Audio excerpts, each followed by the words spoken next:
Hi everyone, my name is Erin Grady. I'm a junior at Endicott, Boston, and I am a psych major. I am a mom of two. I have a daughter who's 8 and a son who is 12, and I grew up in Somerville, Massachusetts. Fun fact about me, I am a nerd. I'm really into Nightmare Before Christmas, Star Wars. I have a really big toy collection. The reason I'm taking this class is in my work, I plan to work with adolescents that are in crisis units in hospitals.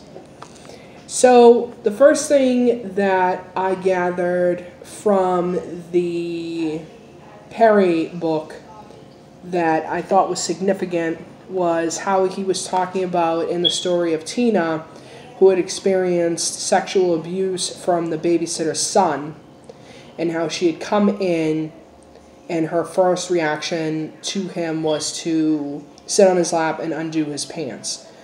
It was very sad to hear something like this, that she had been conditioned to think that this was appropriate behavior. I also knew that early on in the reading that he wanted to dig deeper, and he didn't see this as an open and shut case.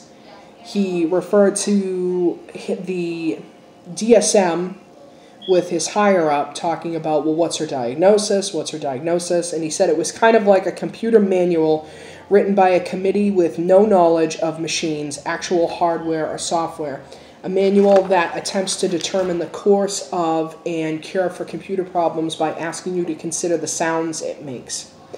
I liked that he wanted to do more research. He didn't want to just diagnose her with the ADD and medicate her, but he wanted to dig deeper environmentally and see if things around her were affecting her behaviors and her lash out at schools as well. Because he also said, I also knew that there were many environmental and genetic factors that could influence them.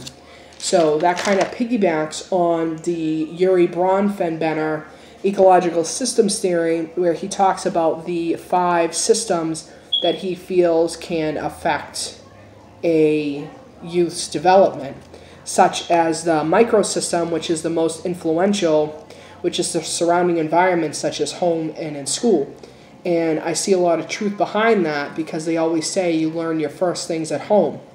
So if things were happening at home or around her home or at school, or in her case when she was getting babysat, that can affect her behaviors as well. It's not as cut and dry as just medicating her. And he had noticed that when he had gone to her house. She lived in a low-income community. The mother was a good mother, but she was worn out. She was a single mother, and she was stretched very thin.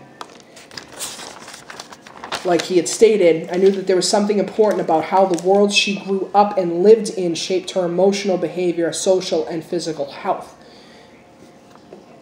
And I learned a lot about that in my last course that focused on PTSD, when it talked about the development of children and how their environments or their